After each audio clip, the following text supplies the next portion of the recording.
কড়াইটা খুব ভালো করে গরম হয়ে গেছে, আমি একটু জল দিয়ে দেবো। জল দেওয়ার কারণ হচ্ছে যাতে দুধটা কড়াইয়ের তলে না লেগে যায়।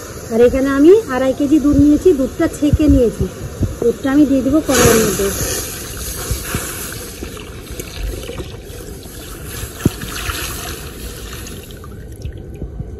খুব ভালো মতো ফুটছে, আর দুধটাকে ফুটিয়ে ফুটিয়ে একবার আমি ঘন করে নিব, আর বারবার এরকম করে নাড়া দিব।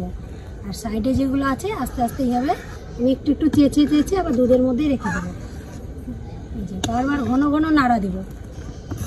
দেখুন খুব সুন্দরভাবে ফুটছে, আর দুধটাকে আমি বারবার ঘন ঘন হাতা দিয়ে এইভাবে নাড়া দিয়ে নিব।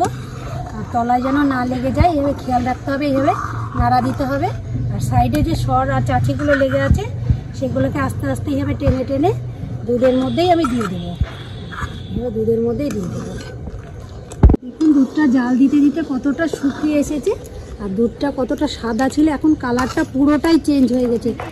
এবার এই যে সাইডে আছে যে লেগে চাচিগুলোকে দেখুন এইভাবে আস্তে আস্তে তুলে, এইভাবে যে একটা তুলে এইভাবে দুধের মধ্যে দিয়ে দিতে হবে, তাহলে কিন্তু একটা দানা দানা ভাব আসবে। এই যে এইগুলোকে দিয়ে দিতে হবে দুধের মধ্যে, তাহলে দানা দানা ভাব হবে, আর ক্ষীরটা খেতে খুব ভালো লাগবে।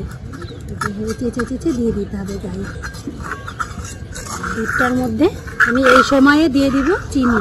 এখানে আমি 2.5 কেজি দুধ নিয়েছিলাম, তার জন্য আমি 150 গ্রাম মতো চিনি দিয়ে দেবো।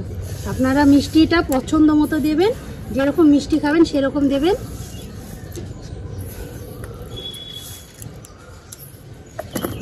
আবারও খুব ভালো করে নাড়া দিয়ে নিব। আর দুধটা কতটা ছিল কড়াইয়ে, 1 কড়াই ছিল এত দুধ, এখন শুকিয়ে শুকিয়ে দেখুন কয়টুকু হয়ে গেছে। এবার চিনি দিলাম, আর একটু বাড়বে।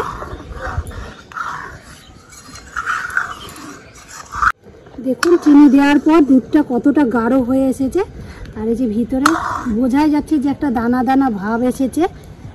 ভিতরটা দেখুন, এই যে বোঝা যাবে যে একটু দানা দানা ভাব এসেছে। এবার দুধটাকে আমি নামিয়ে দেব।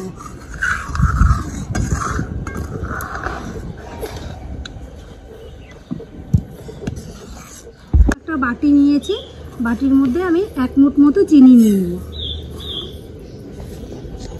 চিনিটাকে আমি ক্যারামেল করে নেব। চিনিটা দেখবেন যাতে পুড়ে না যায়। আমি হালকা আঁচে ধরবো, আগুনটা একটু বেশি জ্বলছে, একটু নামিয়ে নামিয়ে নেব যাতে না পুড়ে যায়, সেই দিকে খেয়াল রাখতে হবে। আপনারা গ্যাসে করবেন, গ্যাসের আঁচটা আস্তে দিয়ে নেবেন। চিনিটা গলতে শুরু করেছে, দেখুন ক্যারামেলটা আমার হয়ে গেছে, আর একটুও পুড়ে যায়নি, একবারে কালারটা ঠিক এসছে। এদিকে খেয়াল রাখতে হবে যাতে না পুড়ে যায়, পুড়ে গেলে কিন্তু তেতো লাগবে। এটা আমি দুধের মধ্যে দিয়ে দেবো, আদা দিব। আবারও আমি উনানের মধ্যে বসিয়ে আর একটু জাল করে নেব।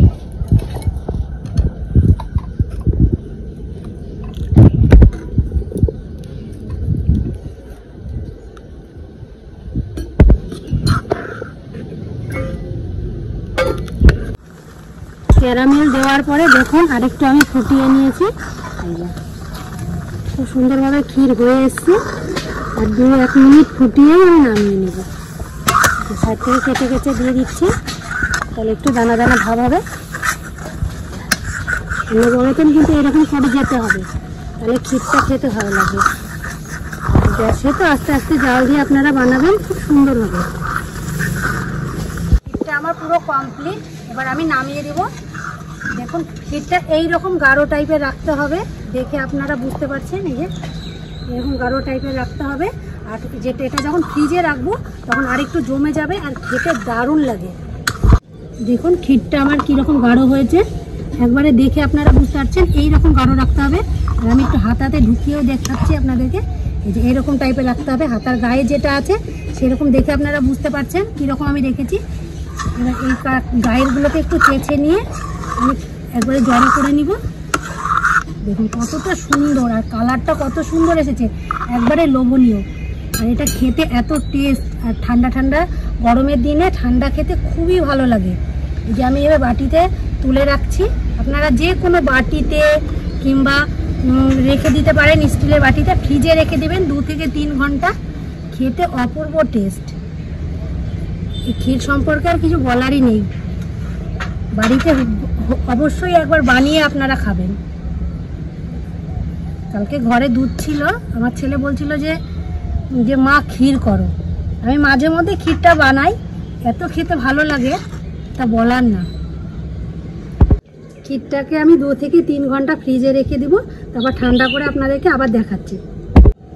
আমি 3 থেকে 4 ঘন্টা পর আবার ফ্রিজ থেকে নিয়ে চলে এসেছি। আর এরকম ঠান্ডা ঠান্ডা ক্ষীর গরমের দিনে খুবই ভালো লাগে। আর আপনারা বাড়িতে বানিয়ে অবশ্যই খাবেন, খেয়ে আমাকে কমেন্টে অবশ্যই জানাবেন যে ক্ষীরটা আমার কেমন লাগলো। একটু খেয়ে দেখাচ্ছি কীরকম হয়েছে। যে দেখুন, এরকম ক্ষীর আপনারা 2 থেকে 3 দিন ফ্রিজে রেখে রেখে খেতে পারবেন।